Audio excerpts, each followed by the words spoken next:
Hail, travelers, and welcome to the Knight's Realm.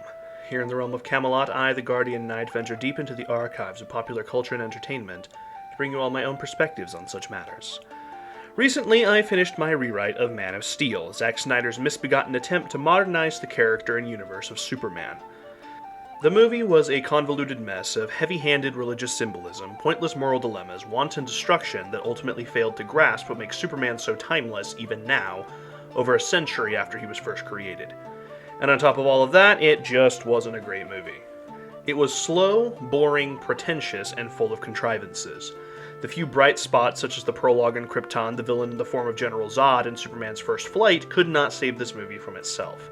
As I rewatched and rewrote this movie, however, I was struck by how much of the film's issues could have been solved by taking cues from another superhero origin movie, one that was beloved in its time and still is today. I am, of course, referring to the first movie in Sam Raimi's Spider-Man trilogy. This is one of my favorite superhero movies of all time, one that I have cherished from a very, very young age. And so for this video, I went back to rewatch it, all the while comparing it with Man of Steel, a movie that I, frankly, did not enjoy much, if at all. So today, I will be comparing different elements of the two movies, and showing how Man of Steel could have improved had it taken cues from Spider-Man. Before we get started, however, I do want to point something out. Spider-Man 1 is by no means a perfect movie. There are elements that are weaker than others, acting and directing and casting choices that I am critical of, CGI that hasn't aged very well, interesting costuming choices, and deviations from the source material that were neither necessary nor particularly good. However, some changes to the source material were good, and I will reference those in due time. In the same vein, Man of Steel is not a completely terrible movie either. Many of my issues with it come down to execution more than anything conceptual. There are things to like about it, and I can understand why it has its fans. I, however, do not number among them. So, with that out of the way, join me as we delve deep beneath the castle and begin our quest.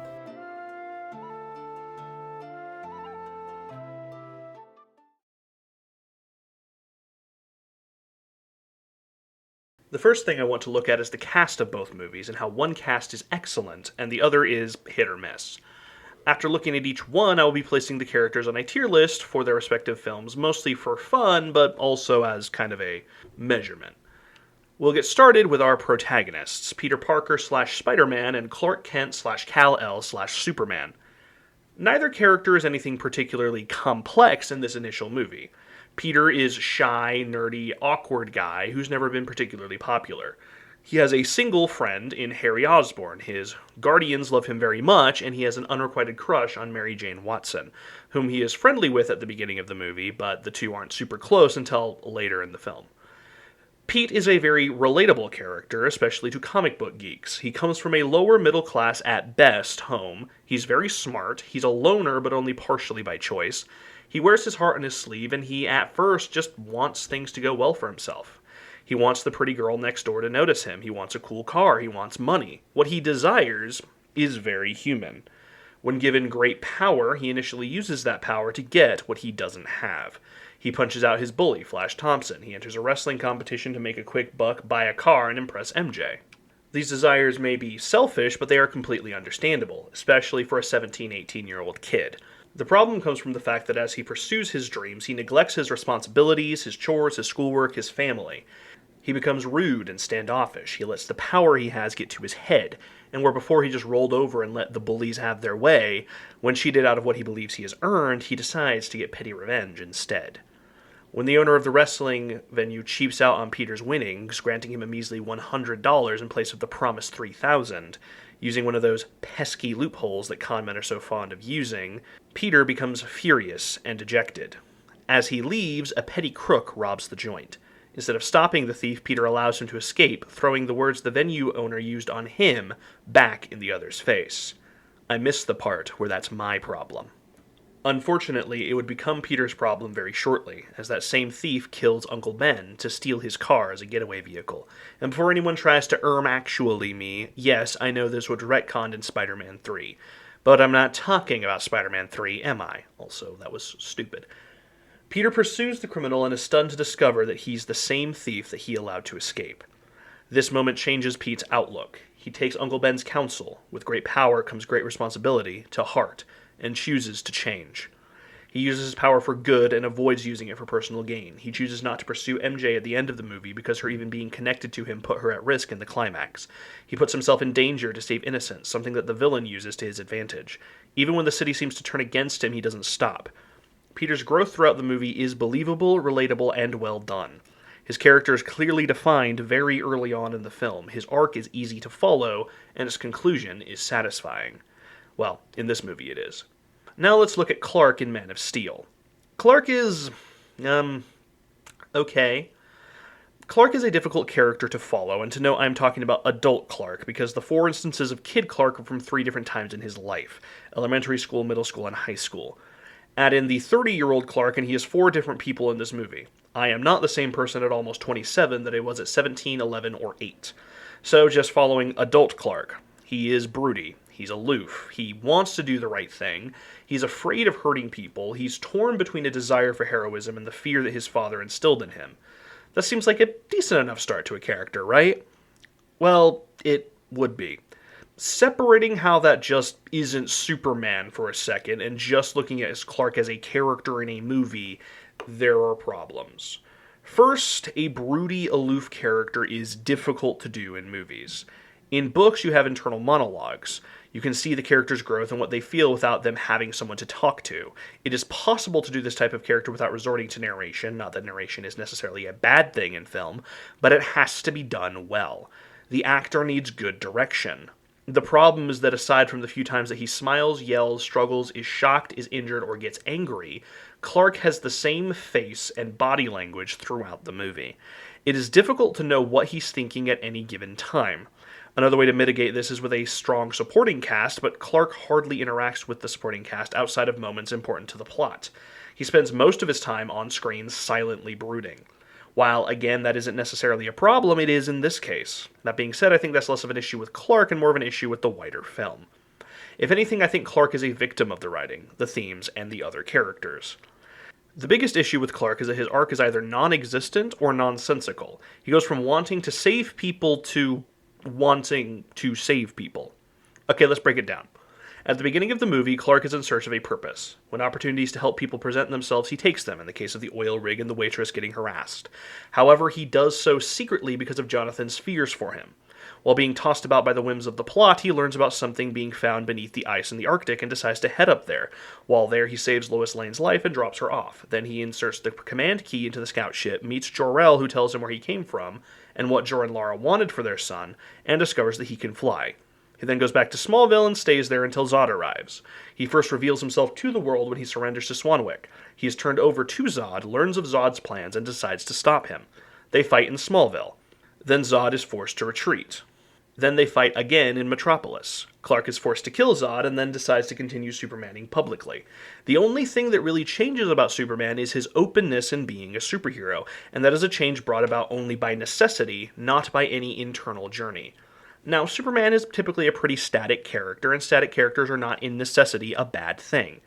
The problem is that this Superman is presented as having an internal struggle to overcome, but he really doesn't. He knows what the right thing is from a young age. It isn't until Jonathan gives him the worst advice imaginable that he begins to doubt himself. That could have been a great arc, struggling between what he knows to be right and what he was told is right, but the movie never presents Jonathan as being mistaken or in the wrong. It keeps saying things like in time or someday, suggesting that what Jonathan cautioned was patience when what he actually cautioned was negligence. Jonathan Kent did not need to die, nor should Clark have for a moment considered letting the kids on the bus die. And had the movie made it crystal clear that Jonathan was wrong and Clark was right all along, I'd still hate it, but solely for how it portrayed Jonathan Kent, not for muddying the waters of Clark's arc. If anything changed about Clark by the end of the movie, it's that he settled down somewhere, but even that wasn't an intrinsic part of his character to begin with.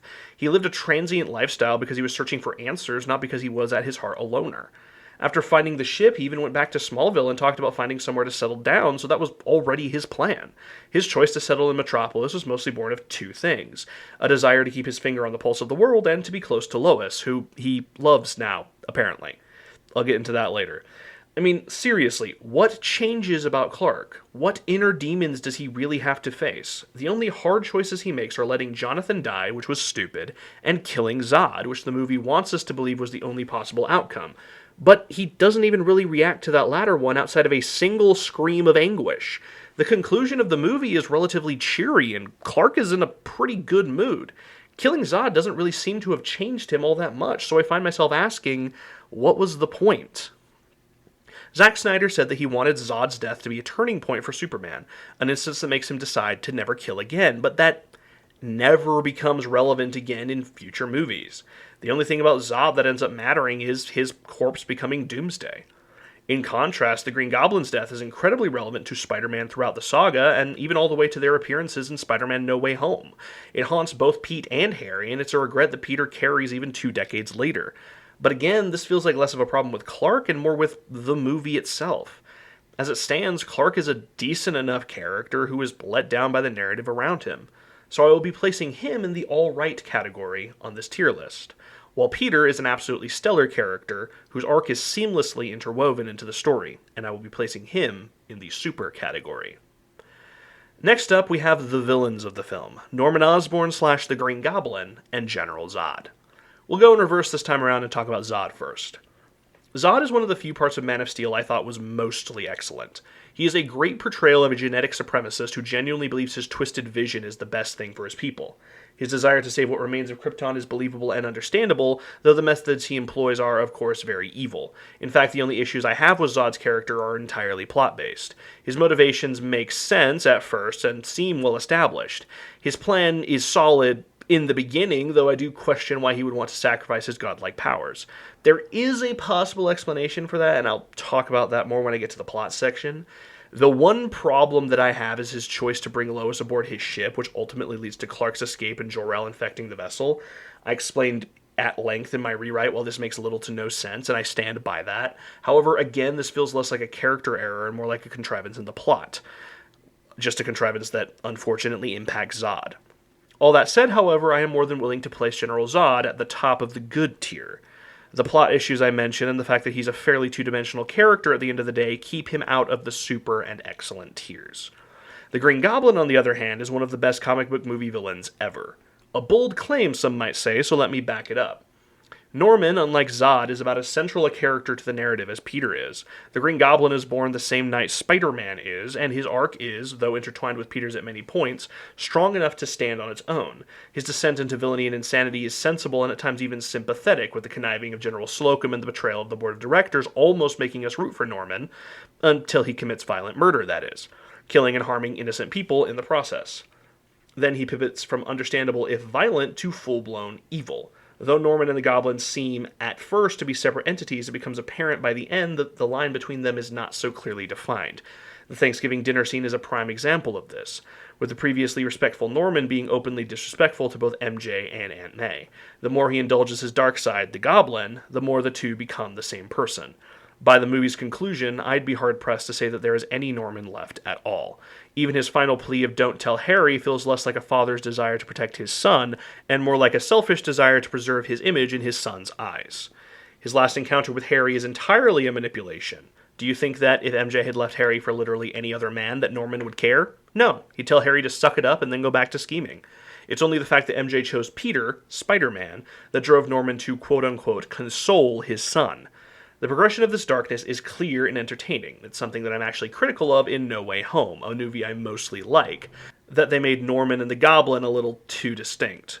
Goblin was always Norman's dark side, not some creature created by the serum. Of course, this is an issue with this adaptation of Gobby anyway, but I'll discuss adaptation stuff later. In this movie, though, Goblin is beyond brilliant as an antagonist. He's cunning, he's cruel, he's sadistic. His descent is excellently written. He is the perfect foil for Spider-Man, and he remains one of the better adaptations of a Spider-Man villain in the movies. My sole criticism of the character in this movie isn't even a criticism, just a preference, and that's that I wish he was more accurate to the comic Goblin. More than he already is. But as it stands, he's still an amazing antagonist and an amazing character. Goblin is going right beside Spidey in the super tier. While the hero and villain, or protagonist and antagonist, are the heart and soul of a story, it is the supporting cast that elevates it. In Spider-Man, our supporting cast is comprised of Aunt May, Uncle Ben, Harry, Mary Jane, J. Jonah Jameson, and Flash Thompson. Characters that barely interact with the plot, have painfully little to them, or that only have a single scene, like Robbie Robertson, Hoffman, Betty Brant, Bonesaw, the venue owner, Carradine the Mugger, The board members, General Slocum or Bernard the Osborne's butler, will not be discussed, though Robbie, Bernard, and Betty do all become bigger characters in the other movies. In Man of Steel, our supporting cast is Martha, Jonathan, Lois, Jor-El, Perry White, Feora, Jax Lara, Swanwick, Hardy, and Hamilton. We'll start with basically the third main character of Spider-Man after Norman and Peter, Mary Jane. Now, Raimi MJ has been rightfully criticized a lot over the years. However, if we're just talking the first movie, she's actually not bad. Mary Jane Watson is Peter's neighbor and crush. She comes from an abusive household but puts on a cheerful face to hide that. Unfortunately, her experience with her scumbag father has given her awful taste in men and hesitance to stand up for herself to them. She starts the movie dating Flash Thompson, the resident bully of Midtown High. Flash doesn't care about her at all, just treating her as arm candy. By the end of high school, however, she dumps him. She's friendly with Peter, but only becomes close to him after his confidence boost from gaining superpowers. After school, she ends up in a relationship with Harry Osborn, a relationship that she's not really happy with. It honestly seems like she ended up with the first non-abusive guy who looked at her right, and this is evident by the fact that she ends up longing after Spider-Man after their first meeting. True, he saved her life, but he's a masked man she literally just met. Of course, as she and Peter get closer, it's actually him she develops feelings for, mostly because he actually treats her like a person, not a status symbol or human garbage. Now, Pete definitely has an idealized version of MJ in his head, which becomes more evident in future movies. But at least he actually likes her and treats her with human decency. The bar is in hell. MJ's arc is one of gaining self-respect, where before she let people walk all over her, by the pivotal Thanksgiving scene, she finally claims her agency, standing up to Harry for his lack of spine. She then talks to Peter about her budding feelings for Spidey, which, though a little thin, are the first feelings we see her have for herself. This continues with her expressing her feelings for Peter at the end of the movie. MJ goes from an abused young woman who's driven by the whim of whatever man is most prevalent in her life to a woman who chooses her own path. The tragedy is that Peter, wanting to take responsibility for his life, rejects her, despite every cell in his body telling him otherwise. I actually like MJ in the first film. She's far from the greatest comic book movie love interest ever, and she is far from her source material, but if I were to just take the first film into account, I'd be okay with her. The next two films, well, my feelings are a lot more complicated. But just in this movie, I'm putting MJ in the good tier. She's not an amazing character, but I don't cringe when she's on screen. Not in this movie, anyway. Moving to the other love interest on the docket, we have Lois Lane. Lois is determined, stubborn, dedicated to her craft, and willing to do anything for a story. She pretends to not care what people think about her, but clearly does. Lois is annoying. The writers clearly wanted to portray the cutthroat, no-nonsense character from the comics, but rather than making her that, they made her whiny. Her encounter with the soldiers in the Arctic, or Canada, or whatever, felt like a pointless pissing contest, but she was the one who came across as childish, not Colonel Hardy and his men. Where comics Lois is very much ask forgiveness, not permission, Man of Steel Lois acts like a sheepish child when confronted by Perry. Add to the fact that her insertion in the plot felt unnecessary, and this is a character that I do not like. Her relationship with Clark feels forced, and it honestly seems like they kissed at the end because, in the immortal words of Ryan George, they're both attractive. Plus the fact that, Superman and Lois are supposed to end up together. There is zero chemistry between them, and they don't interact enough to make me think they'd fall in love. Seriously, here's all their interactions. They meet in the scout ship. Lois tracks Clark down, and he tells her not to tell his story. He says he'll only meet with her to Swanwick. They're both captured by Zod. Clark saves her, then fights Zod. They come up with their plan to fight Zod. They kiss after he saves her again. The majority of their interactions are in the third act of the film. I always hate when two characters end up together despite having zero chemistry and barely interacting outside of plot moments. I want to see those quiet moments where there's no villain, no mystery, no doomsday plot. It's why I consider The Mummy with Brendan Fraser and Rachel Weisz to be the pinnacle of a romance subplot in cinema. This just isn't. Lois is going in the mediocre tier. I want to put her in bad, but she's honestly more annoying than outright egregious. Moving on to Peter's best friend, Harry Osborn. I actually really like Harry in the Raimiverse. I was disappointed they didn't go full Goblin with him in the third one, having him be even crazier than his dad. He was still probably the best character in that movie, though, maybe tied with Sandman, May, and Jonah. They take elements of the character from the comics, his inferiority complex, his love for Peter mixed with his jealousy of Peter, that eventually culminates in his hatred of Peter when he learns he's Spider-Man, his yearning for his father's approval, and they put a spin on it that I quite enjoy. That being beginning the trend of Harry as Pete's childhood friend, where they only met in college in the comics. Harry tries to be a good guy, but he's blinded by jealousy and a pathological desire to make his father proud. He's always been in Norman's shadow, and that shadow extends to his best friend Peter. Though I don't doubt he likes MJ, he doesn't treat her well, making her do things just to impress Norman. And when Norman treats her awfully, he yells at her instead. He's not the greatest friend either, though to be fair, neither is Pete. Harry is ultimately a victim in this movie, a victim of a war he didn't even know about and a love that was never his. Harry is going in the excellent tier. There is no real equivalent to Harry in Man of Steel, so I'll go with Jor-El, as he has about the same proportional screen time and relevance. Jor-El is probably my favorite character in the movie, even though he spends most of it as a hologram. He is driven to preserve his son, believing Cal to be the true legacy of Krypton. He wants good things for Cal and for Cal to protect Earth and guide its people. He is still somewhat blinded by Kryptonian dogma, but not to the same extent as Zod or most other Kryptonians. He also recognizes this weakness in himself. He does what he can to aid Superman, even in death, and ultimately sacrifices himself twice by standing up to Zod. Jor is what Jonathan should have been in this movie, Clark's guide to what it truly means to be a man and a hero.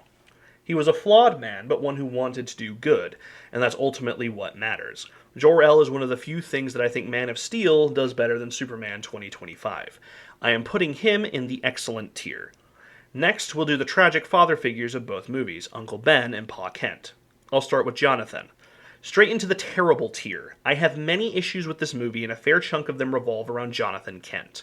He teaches Clark terrible lessons, his death is one of the stupidest scenes in any superhero movie, the conflict he introduces is just unnecessary, and he completely desecrates the legacy of one of DC's most beloved side characters.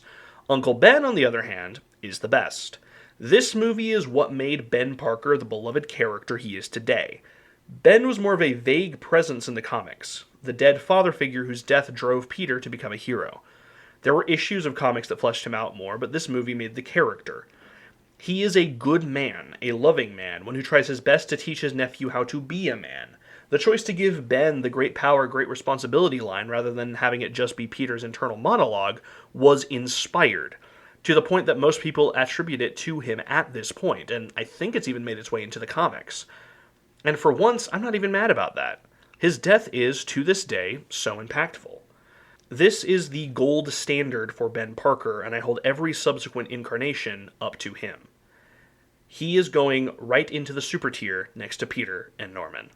From Uncle and Pa to Aunt and Ma, we have May Parker and Martha Kent. There is little to say about Martha in this movie. She gets significantly more to do in BVS, but in this movie I can't really call her anything spectacular. She's present, but the only impactful things she does are guide young Clark to control his super senses in a scene that I do want to like, and she stands up to Zod. I'm honestly going to put her in mediocre. She doesn't do anything egregiously wrong, but she doesn't do enough right either. Aunt May, much like her husband, is amazing. Rosemary Harris's May is a freaking saint, and tied with Jonah as the most consistently well-written character in the movie series. Her advice to Peter is equally as profound and powerful as Ben's, and her strength of character and resilience is undeniable. Plus, she smacks Norman on the hand when he starts being a pig. This woman is an absolute boss. That's not even mentioning what she does in the next two films. May is joining her husband and nephew in the top tier. We now move to the grouchy newsmen, J. Jonah Jameson and Perry White. Jonah is one of the single greatest castings and portrayals of any comic book character ever. He walked right off the page, seriously.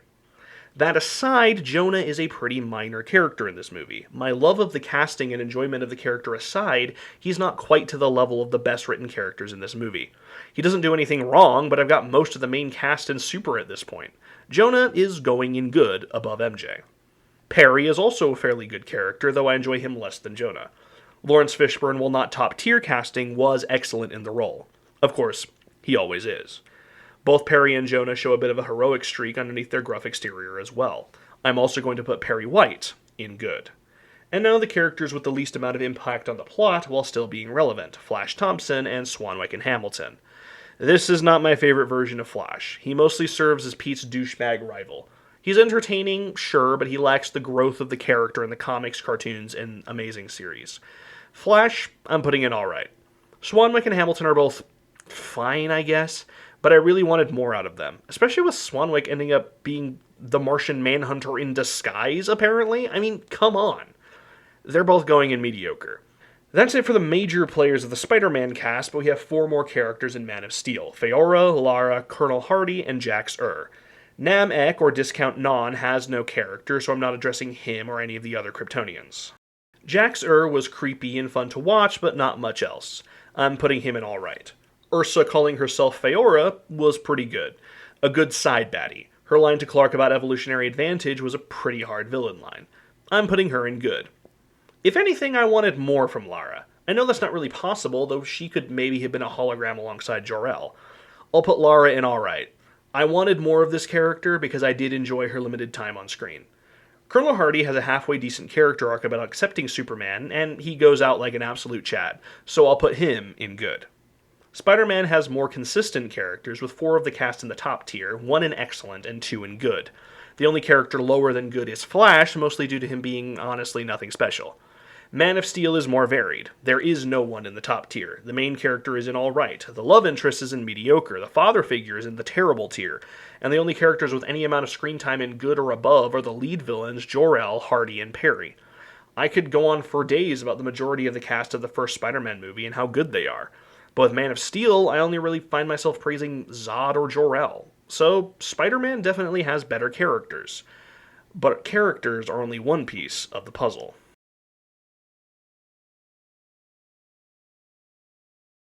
To properly judge the plot of the movies, I want to analyze how many errors are in both and how well each plot flows together.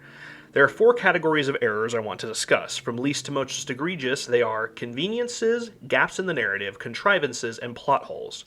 A convenience is when something lucky, or sometimes unlucky, happens in order to advance the plot. Character actions in the nature of the world have nothing to do with why this thing happened, it just did.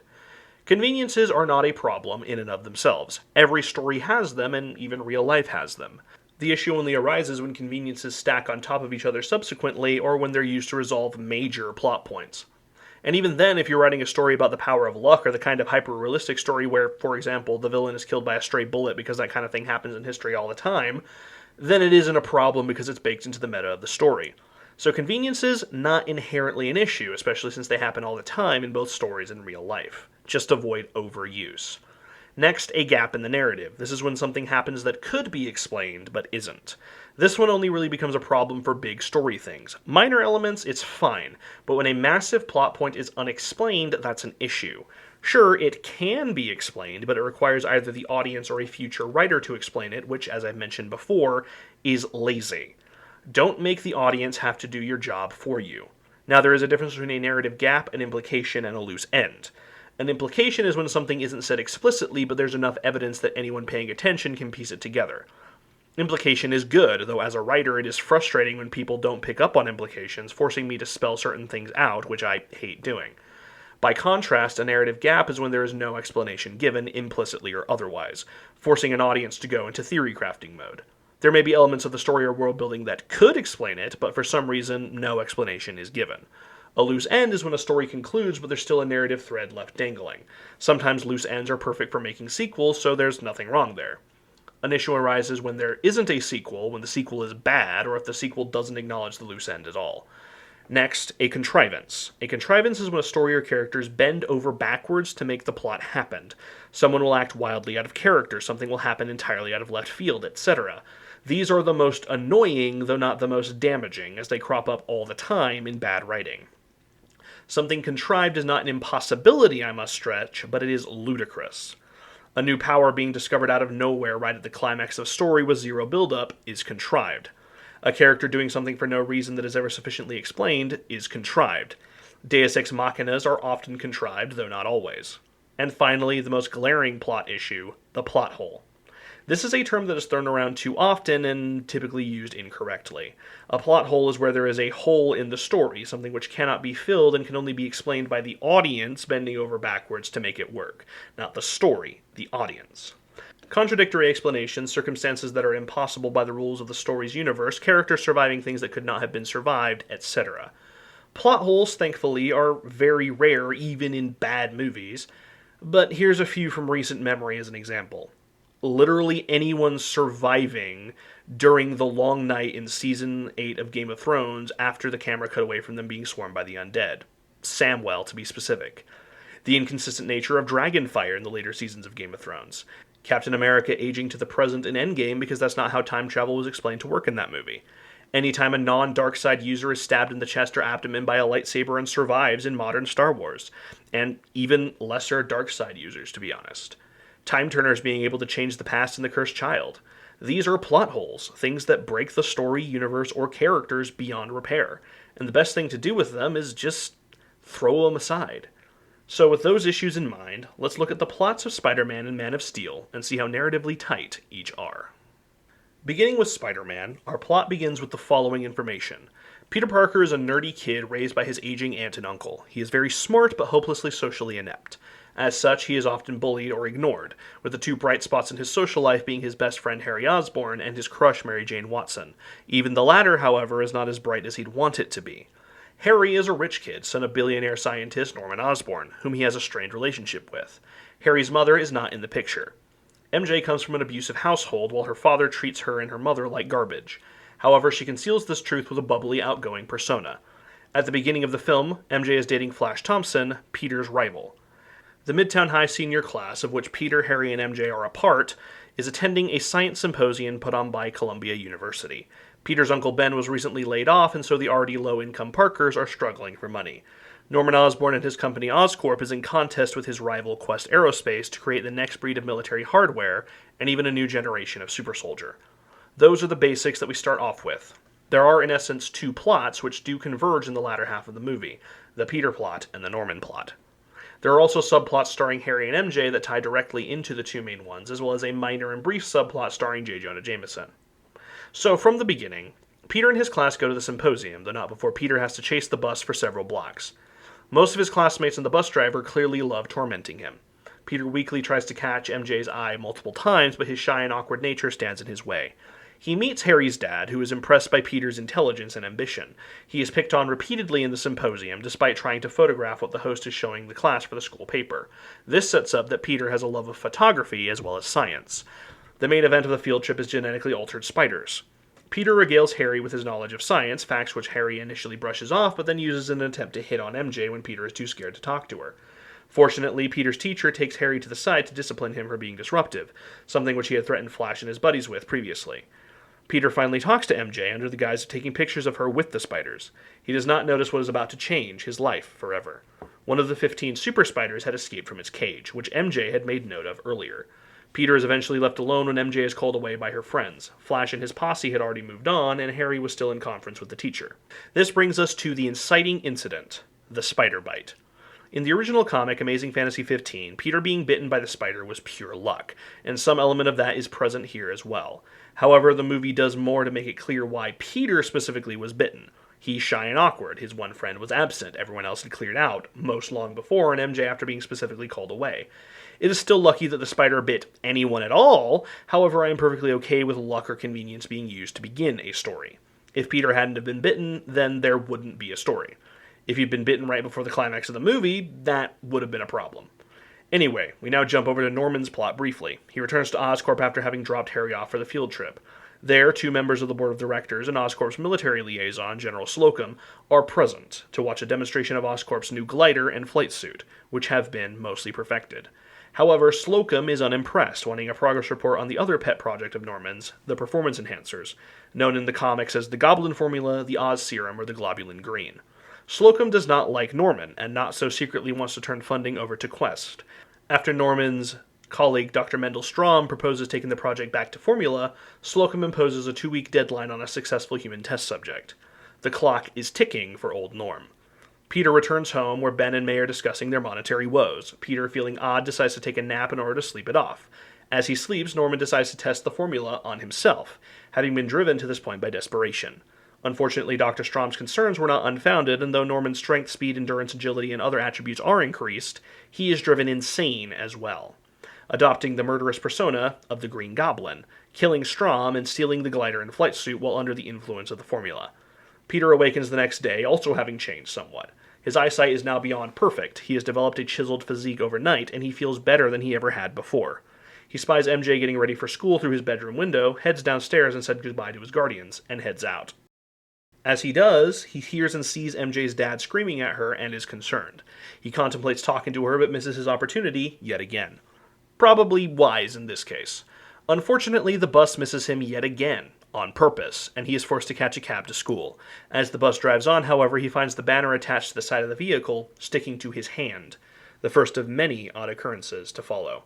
Harry, on his way to school, discovers his dad passed out on the floor of their house with only small, hazy memories of the previous night's events.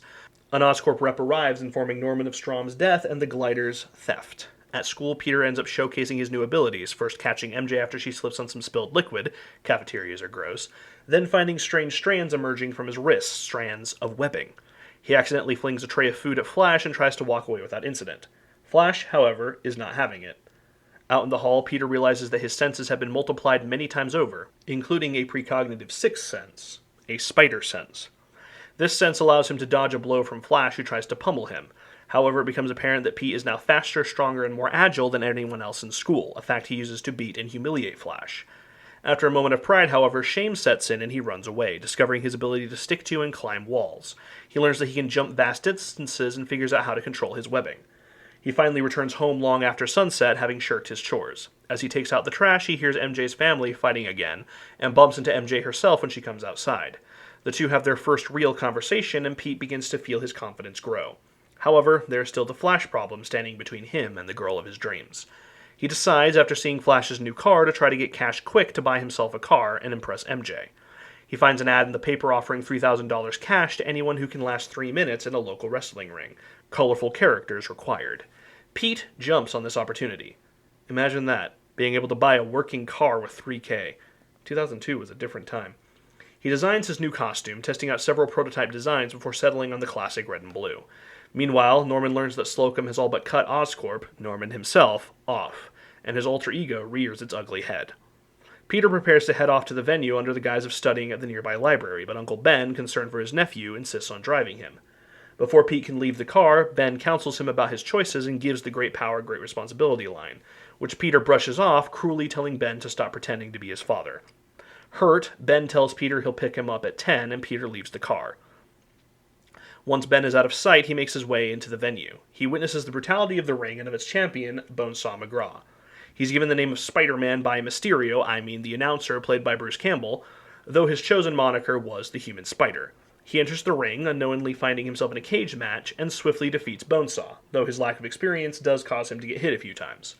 Unfortunately, as he did not last the full 3 minutes before defeating Bonesaw, the venue owner screws him over, giving him a measly $100. Peter is angry, but the owner blows him off with, "I missed the part where that's my problem." Furious, Peter leaves, but his chance for petty revenge comes when a mugger robs the joint, and he doesn't stop him. He throws the venue owner's words back at him and leaves. Unfortunately, as he steps out of the venue, he finds himself in his worst nightmare. Uncle Ben has been shot, and his car has been stolen. Peter is able to hold his uncle's hand as he dies, but Ben is only able to groan out Peter's name twice before expiring. Peter overhears the cops talking about which direction the killer went, and he storms off, donning his mask and pursuing the carjacker. He is not as adept as web-slinging as he will eventually become, a detail I quite like. He corners the murderer in an abandoned warehouse and discovers to his horror that it's the same man he let loose earlier that night. The crook tries to shoot him, but in defending himself, Peter causes the man to stumble and fall to his death. Now I want to make another comparison to Amazing Fantasy 15 in terms of convenience. In the original story, it was lucky, or rather unlucky, that the crook killed Ben, as he broke into the Parker house in the comics. In the movie, however, we already knew Ben would be waiting for Peter, so him being present when the killer was on the loose wasn't just believable, it was likely. There's also an unspecified amount of time between the crook robbing the TV station, which is what it was in the comics, and Ben's murder. That being said, it's still an astronomical convenience that the guy happened to break into the Parker house. Not impossible, or even unbelievable, and because it's at the relative beginning of the story, I don't consider it a problem, but this is something that the movie does explain in a slightly tighter way, eschewing convenience at all, with the exception of that being the night the robber chose to rob the joint. Which, again, is not an issue, but I do want to point out the conveniences as they come, just so I can be completely fair in my analysis. Peter grieves his uncle and eventually returns home to tell Aunt May. In the meantime, at a Quest testing facility outside of the city, Slocum is overseeing the test drive of the Quest exoskeleton. The facility is attacked by a figure clad in a green armor, wielding incendiary weapons and flying on a glider. The Green Goblin claims his newest victims. This brings me to an element of the film that I do consider a little flimsy.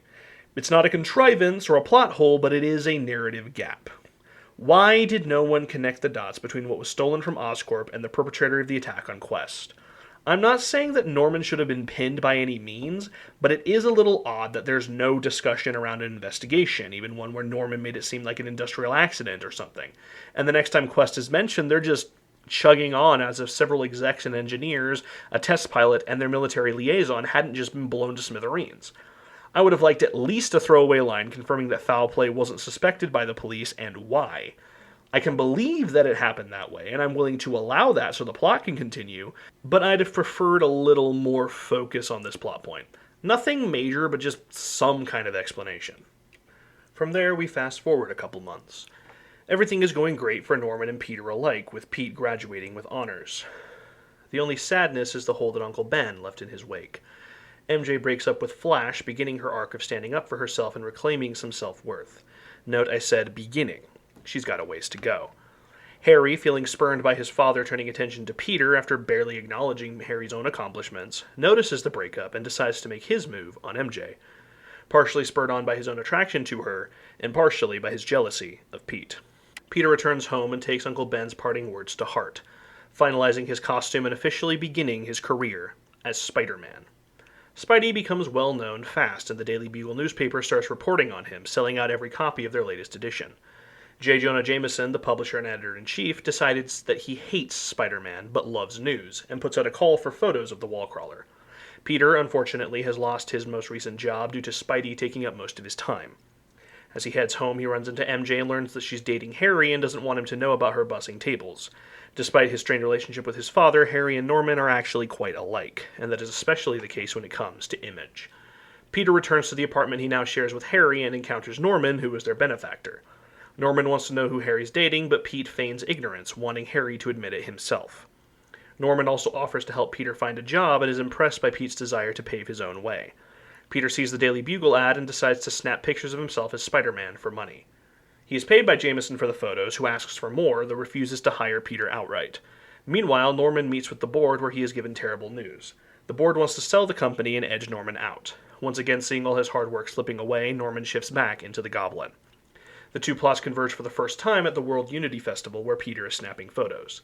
He sees Harry and MJ on a balcony, and Harry notices him. We see Harry pushing MJ to present herself in a particular way for his dad, and her avoiding a kiss from him, showing that their relationship is not on mutual footing. The festival takes a turn for the worse when Peter's Spidey sense goes off, and the Green Goblin arrives. He attacks the balcony, destabilizing it, and killing the entire board of directors in one fell swoop. Spider-Man swings in before Goblin can kill anyone else, particularly Mary Jane, and the two fight. The Goblin is more than a match for Spidey, able to meet him blow for blow. Spider-Man has to resort to trickery by blinding the Goblin's helmet with webbing and disabling the glider to force Gobby to retreat, swearing that, "We'll meet again, Spider-Man!" Spidey saves MJ and takes her to a rooftop for safety. She begins to develop a crush on the superhero that saved her life, introducing further tension into her and Harry's relationship. Harry and Peter air out their grievances, but choose to stay friends. Meanwhile, Norman finally confronts his alter ego, coming to terms with the truth that he's been denying for months. He is the Goblin.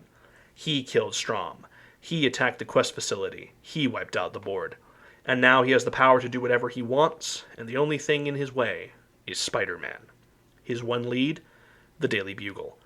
As Peter is a freelancer, his name is not on the official byline of the papers, leaving the photographer's identity yet a secret. Peter turns in his new photos, and as he leaves after an argument with Jonah, the Goblin attacks, interrogating Jameson about the photographer's identity. Jonah, though a grouch, isn't a bad man, though, and chooses to defend Peter from the Goblin. Peter becomes Spidey again, and Goblin hits him with knockout gas and takes him to a nearby rooftop. Now, one might question why Goblin didn't just unmask Spider-Man here, but this is a perfectly in-character decision. He already expressed a desire to want to get Spidey on his side, and so he's acting with a somewhat twisted sense of honor, so that they're on the same footing. It isn't until a later scene that he officially declares Spider-Man his enemy, and we'll get there eventually. Some might disagree with the Goblin's decision, saying that they'd unmask him in this position, but I have no issue with him choosing to be quote-unquote honorable in this particular instance. I like it when villains show that little tinge of something good, especially very evil characters like the Green Goblin. Is it convenient? Yes. Does that make it bad? No. You may notice at this point that none of these conveniences have been subsequent. This might be the biggest one so far, but considering what happens later in the movie, it honestly doesn't matter that much. Goblin finds out Peter's identity anyway. He tells Peter that heroism is pointless, and that together they could rule New York and force the teeming masses to worship them. He points out that the people will hate Spidey eventually and that he should be selfish instead. He then gives the hero time to think on it. Peter sees that the Bugle has spun him as an accomplice of the Goblin and starts to wonder if Gabi is right. Goblin's philosophy challenges Ben's and creates the inner conflict for the rest of the story, plus the romance stuff. Speaking of romance stuff, Peter runs into MJ coming out of an audition, one that he heard of from Aunt May, who heard it from MJ's mom. May being Pete and MJ's biggest shipper, this makes complete sense, though that tidbit isn't revealed until later. MJ's audition didn't do well, something that makes sense after the later movies, but seeing Peter coming to support her puts a bit of pep in her step. Unfortunately, she goes to leave, she is jumped by a bunch of creeps, to put it lightly. Peter sees this, becomes Spider-Man, and kicks the tar out of them in the rain.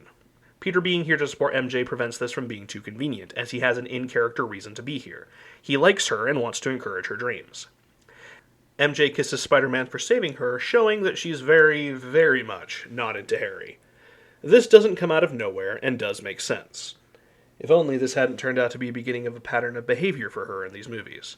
This scene on its own I like. It's iconic. MJ has been established as being beholden to the whims of controlling and toxic men in her life, so her claiming some kind of agency is a good thing.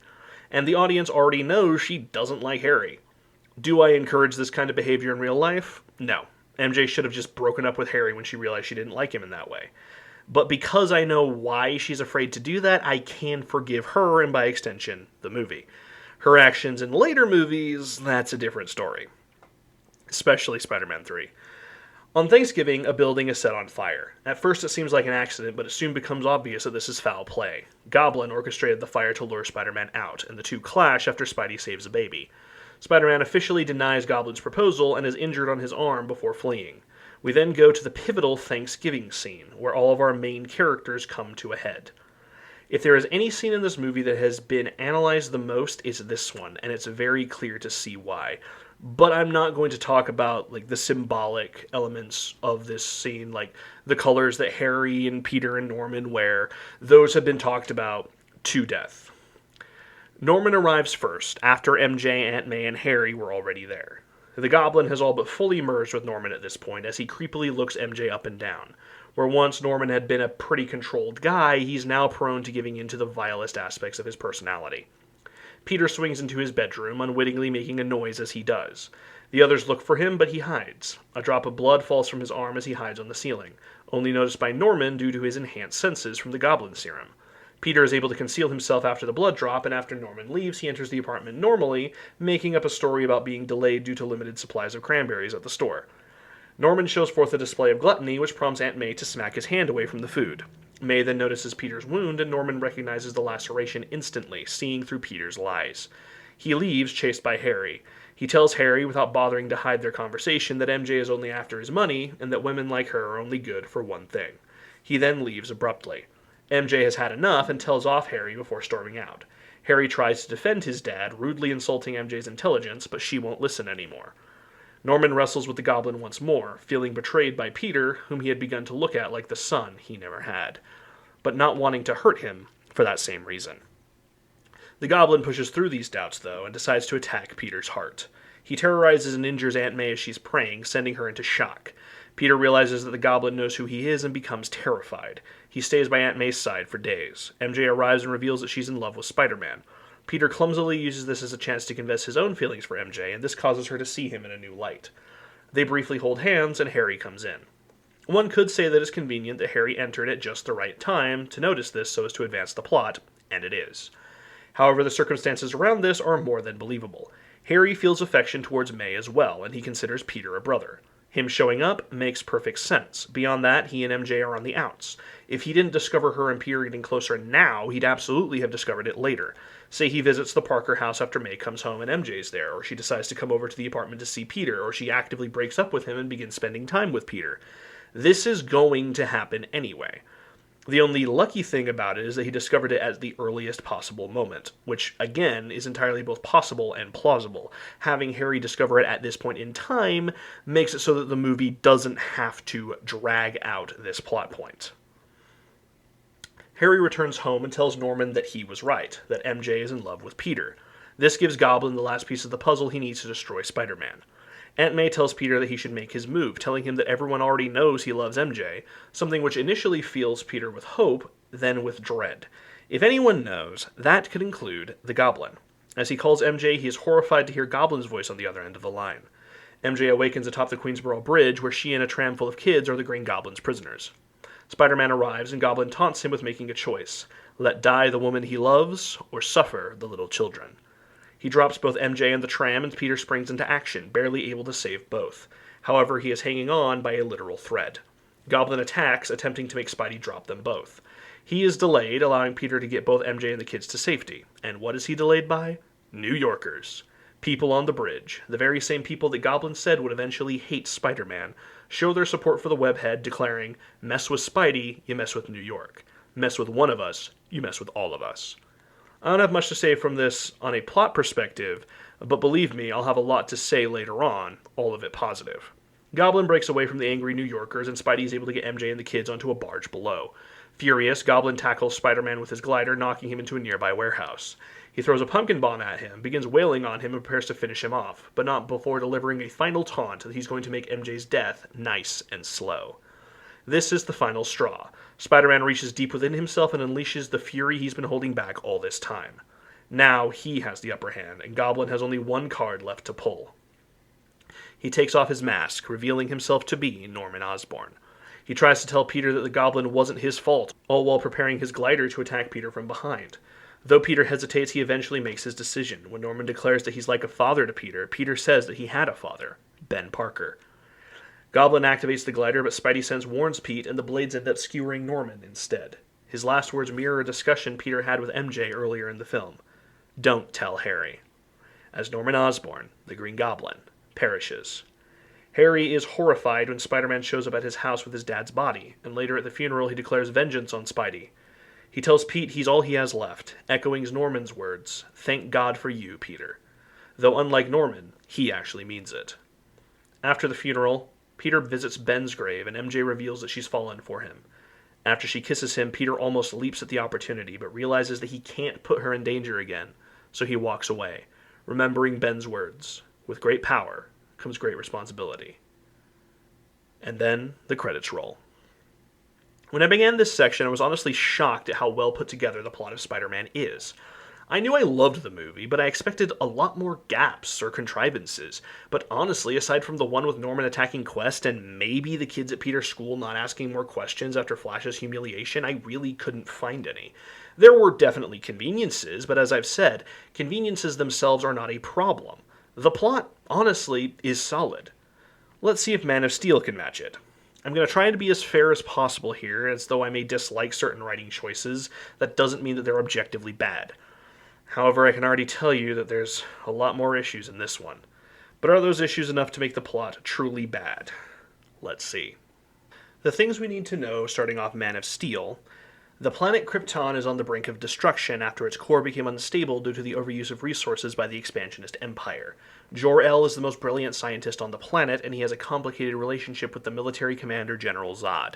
He and his wife Lara have had a son, Cal, the first natural birth in centuries. Jor is one of the few who recognizes Krypton's impending doom and plans to send Cal and the Codex, which contains all of Krypton's genetic information, off-world to save Krypton's future. Zod, meanwhile, is planning a coup to take total control of the planet.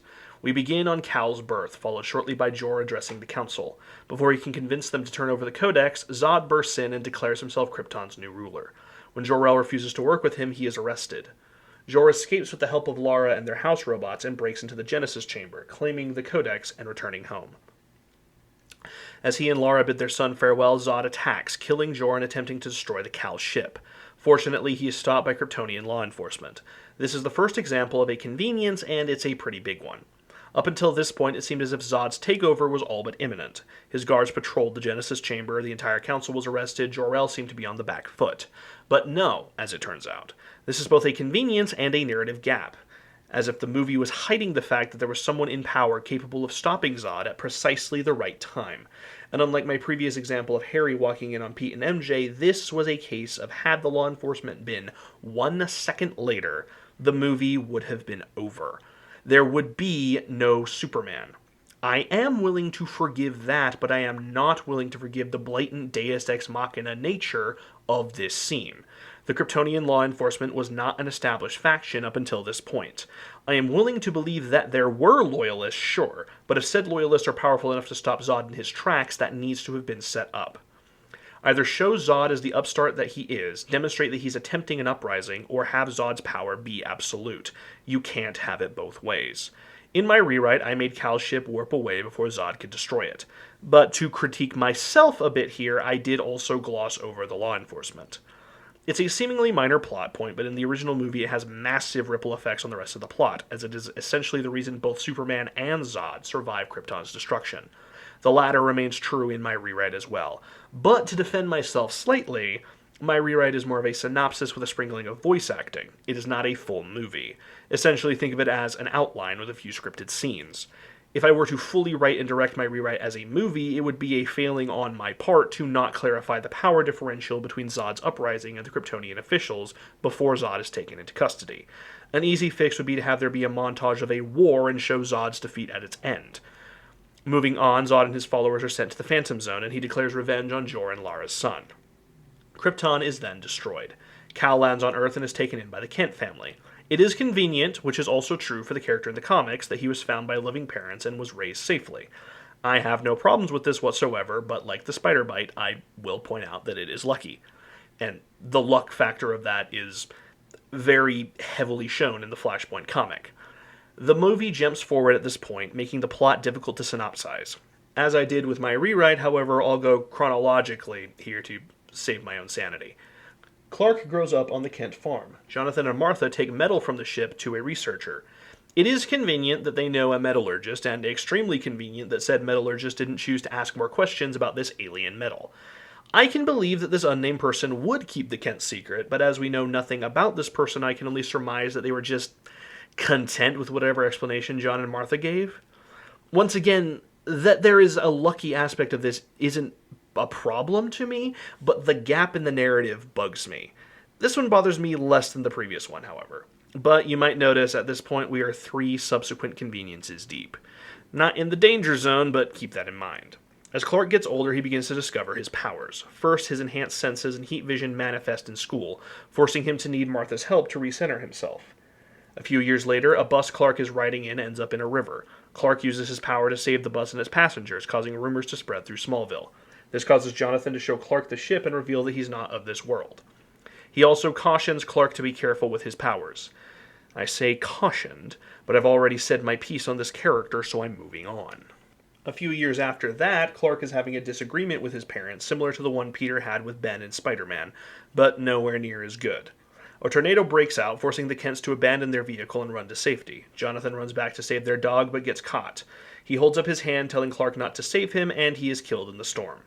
This is idiotic. This is poorly written. This is nonsensical character writing. But, from a plot perspective, it is not a failure. The issue is how Jonathan and Clark to a lesser extent are written. But that's a character issue. I've already gone over those. Since neither of them are written out of character for this movie, but definitely out of character for the comics, this isn't a contrivance as much as I may want it to be. Moving on, Clark eventually leaves Smallville, ostensibly searching for where he came from. He has many odd jobs, saving people whenever he can, and eventually ends up on a ship. They're called in for a rescue mission on an oil rig. Clark saves even those that seemed like a lost cause and uses the explosion to disappear. He washes up near a coastal town, steals some clothes, and gets a job at a diner. There's a lot of questions here. First, it's lucky he didn't get caught stealing. Second, with no wallet or ID or anything, interesting that he got a job. Not impossible, especially in small towns, and the 2010s were a different time. I can accept it, just thought I'd point it out. The issue I have here is the passage of time is difficult to track, but that's a directing and editing issue, not a plot one. But there is a pretty big plot one coming up next.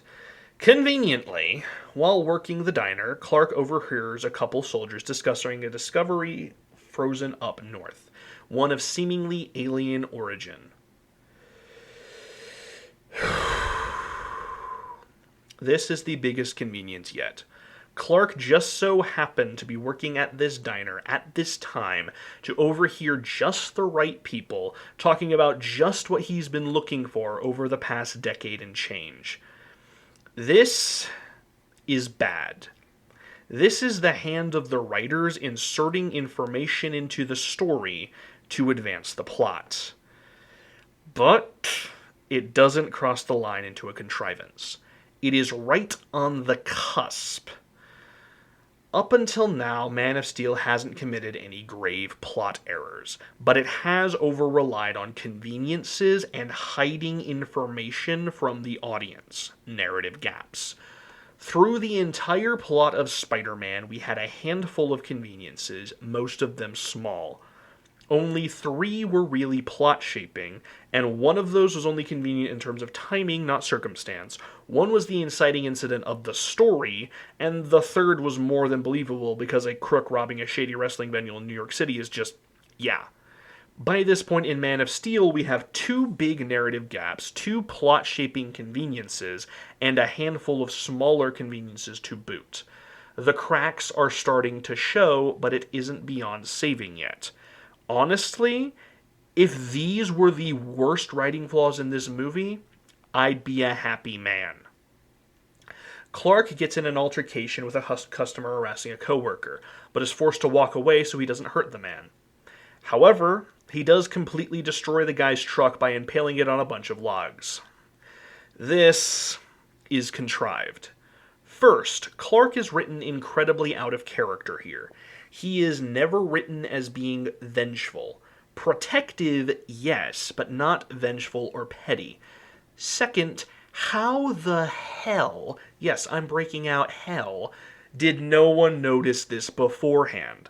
Clark's fast, sure, but this would make an ungodly amount of noise. So not only is this an unnecessary escalation from Clark's end, it is unbelievable that no one noticed this happen before the douche discovered the aftermath. Oh boy, our first contrivance. Another indeterminate amount of time passes and Clark is working at the research base where the ship is. Lois Lane arrives, looking to report on the discovery.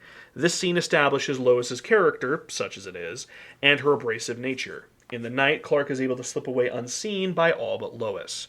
Convenient, but not an issue. Clark and Lois sneak onto the ship. Clark deals with the defenses and inserts the command key. Lois is injured by a sentry drone. Bit of a contrivance here. In these movies, Clark's super hearing is shown as kind of always being on, so to speak, especially in high-stress situations, like sneaking out of a military-staffed research base onto an alien spaceship. It is, therefore, contrived that he didn't hear Lois following him until she screams. For example, in BVS, he hears Bruce and Alfred's hushed phone conversation at Lex's gala and seems to be surprised at what he's hearing initially. In this movie, he hears Hamilton and Swanwick through the walls of the interrogation room. This brings me to something I need to address. The Superman problem. This phrase has been used to refer to many things, but in this instance I am using it to discuss the issue of a being with not just great power, but so many great powers. Superman can fly, is stronger, faster, and more durable than pretty much anything on Earth, has super sight and hearing, x-ray vision, heat vision, increased lung capacity, freeze breath, enhanced intelligence, hypnotic powers in some versions, electric powers in others, and is only injured by or vulnerable to creatures of equivalent or greater strength, magic, red sun radiation, and kryptonite. Pretty much every Superman movie, and even some of the comics, has a moment like this. A moment where the writers forget about a power Clark has because, frankly, he has a lot, and all of them are insanely powerful. He'll forget that he has heat vision when he needs to hit something from range. He'll forget he can freeze people in their path with freeze breath. He'll forget how fast he is or how in tune his senses are. It's always contrived when this happens. But as this is a known problem with Superman and characters of his ilk, I am going to choose to forgive it. The Amazing Spider-Man movies and the later Raimi movies forgot Spider-Sense all the time too, though rarely in plot-relevant scenes. Clark saves Lois's life and drops her off before meeting the hologram of Jor-El, who tells him about where he came from and what Jor and Lara wanted for him. Slight convenience. It's lucky that this scout ship belonged to the House of El and has a suit specifically to Clark's body type. Not a big deal, but it is convenient. Clark then takes his first flight. We then start the Lois plot. Lois returns to the planet and tries to convince Perry to let her run the story on the mystery man who saved her. Perry refuses, and so Lois turns to Glenn Woodburn, selling the story to him. She begins chasing down leads, finding the crew of the ship, the waitress at the diner, and eventually Clark's former bully and classmate, Pete Ross, who tells her all about Clark. This plotline has no issues that I can see, but I just hate that we dedicate so much time to it. BBS has a similar issue. Lois arrives at the Kent farm. Now, I am a bit confused that Martha was willing to say anything. The Clarks were so protective of Clark's secret to the point of Jonathan literally choosing to die rather than risk Clark being exposed. So, why would Martha tell Lois anything? There should be no argument that Lois can spin at this point in the movie that convinces Martha to spill the beans. Even I already know. I mean, come on. Unfortunately, as Martha's characterization is sparse in this film, I can't say this is out of character, so I can't call it contrived. I can call it rather convenient, however. If it were Jonathan, then I'd call it contrived. Lois goes to Jonathan's grave and has a conversation with Clark. He's able to convince her to not tell his story, and she decides to respect his wishes, returning to Metropolis. Perry officially reprimands her, but privately praises her, which is an interaction I actually like. Clark returns to the Kent farm and spends time with his mother, telling her what he learned. Shortly thereafter, Zod arrives, having been drawn to Earth by the scout ship's activation. He threatens Earth with destruction if Kal-El does not turn himself over. Glenn Woodburn puts together that Kal-El must be Lois's mystery savior and throws her under the bus, causing the military to seize her. Clark debates with himself, remembering what Jor-El told him about Zod. He goes to a church to think, where a mysterious priest convinces him to take a leap of faith. Thanks, mysterious priest. Clark decides to trust humanity and appears before Swanwick in his Superman outfit. He allows himself to be taken into custody on the condition that Lois conducts the interview. He tells her who he is, where he came from, and what the symbol on his chest means, then tells Swanwick that he can't be controlled by the military and that he's not a threat, but has chosen to be here of his own accord. Zod's minions arrive and take Clark into custody, and, for some reason, Lois as well. Okay, I went over this in my rewrite video, but I need to address it again. Defenders of this plot point suggest that Zod knew Lois was on the scout ship because he saw the Woodburn interview. Here's the problem. We have zero implication that he saw the Woodburn interview. Zod never mentions scanning the satellite waves. All we see him do is hijack the signal to make threats. Those two are not equivalent. Zod's demand to bring Lois and the fact that Zod knows Lois was aboard the ship both come out of nowhere. We, the audience, know Lois was on Clark's ship, but how does Zod? This is fixable by Zod mentioning that he did watch the interview, like the Decepticons and Autobots finding Sam through his eBay account in the first Transformers movie. But he never does, and suggesting that he does is headcanon at best. The only defense I can really think of is if Zack Snyder said something in an interview, but I don't take word of God as anything. Word of God can be disproven. Do you know the amount of times George Lucas has said something that apparently is true, but the movies actively contradict that? Word of God is not a defense. It can be interesting, but it's not a defense of lazy writing. Thus, with Zod having information that he cannot have, this is a massive contrivance and a narrative gap. It's not quite a plot hole, as it can be solved with out-of-universe theorizing or a brief tweak to dialogue, but it is a massive contrivance that only exists to get Lois on the ship so she can help Clark and get information from Jor-El, and a gap that requires the audience to do the writer's job for them. Clark and Lois are taken before Zod, Clark slipping Lois the command key, and the atmosphere of the ship debilitates Clark. Zod faces Clark in his mind and attempts to convince him to join forces while Lois is taken away. Off-screen, Lois's mind is scanned, which is annoying. Doing things off-screen is a delicate balance to maintain. Sometimes it can be effective, but in times like this it feels both lazy and deceptive, as if the movie is hiding information from its audience. Plus, this feels like an attempt to justify the earlier contrivance, but it just makes it worse, by implying that Zod somehow has information that he simply can't, unless the film is hiding information from us. Don't do that. It's not clever. It's not mysterious. It's lazy. It's deceptive, and it's annoying. Mystery stories don't hide information. They disguise it. The best mystery stories are ones that the audience can solve along with the detective. Disguise your information to trick your audience, not lie to them. And a lie of omission is still a lie. Think of the reveal in Knives Out. Spoilers for that movie, by the way. Hugh did this. Hugh and the word you sound similar already, but when spoken by a dying woman on her last gasps, it becomes even harder to distinguish. We already knew that the staff called Ransom Hugh, so this isn't something that was invented at the last minute.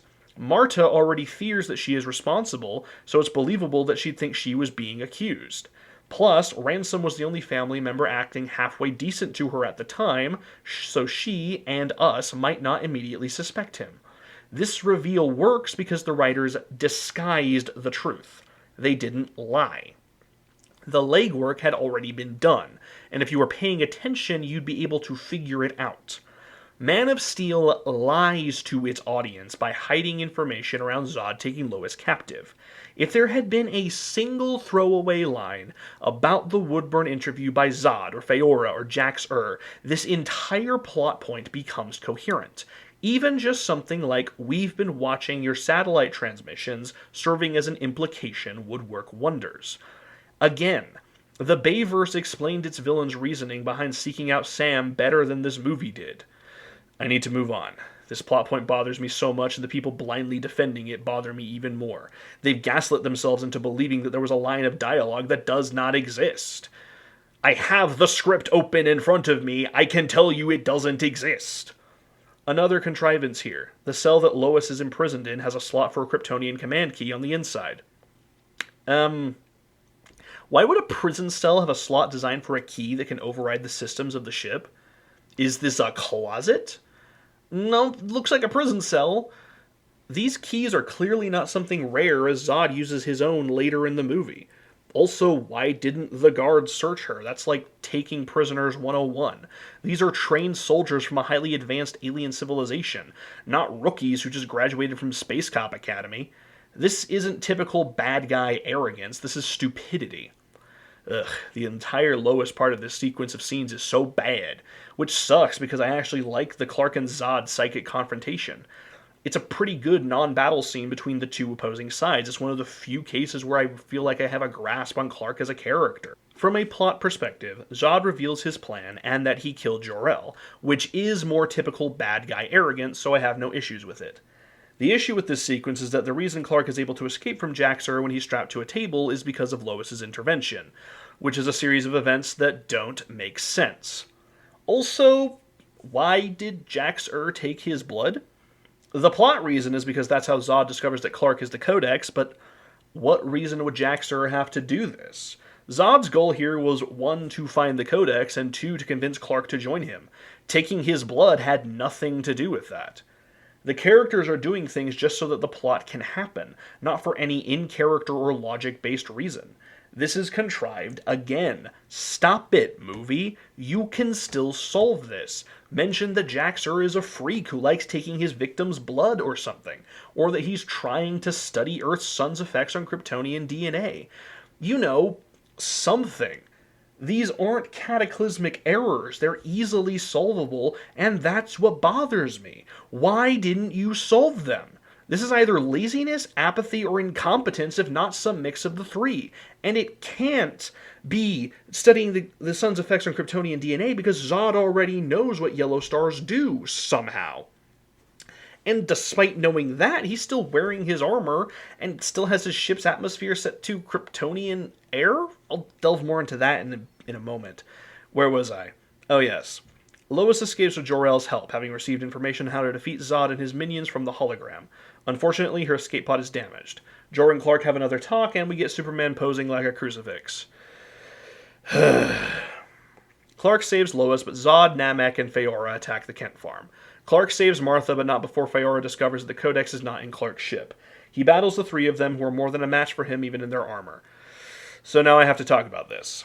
The way the armor, specifically the helmets, work is contradictory. They do not get access to their super senses, X-ray vision, heat vision, flight, or freeze breath, but they do get access to super strength, super speed, likely super durability, though the armor muddies the waters there, and other physical stats. So, which is it? Does the armor protect them from Earth's sun or not? And if it does, then how are they a match for Superman in the armor? Also, if it does, why does Zod wear it? He has access to godlike power, power that he knows about, and chooses not to use it until forced to by Clark destroying his helmet. Or does the armor just not let in specific abilities, which, if true, is staggeringly convenient? There was an inkling of a good idea here, but this is so contradictory that I have to call it a plot hole.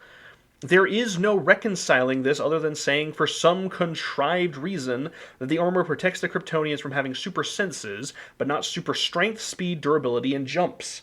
And the helmets filtering out the stimuli doesn't make sense either. The super hearing is still there. The supervision is still there. The X-ray vision is still there. The senses don't go away because the stimuli do. And the stimuli don't. Zod's senses are not impeded by the helmet other than, for some reason, the super ones.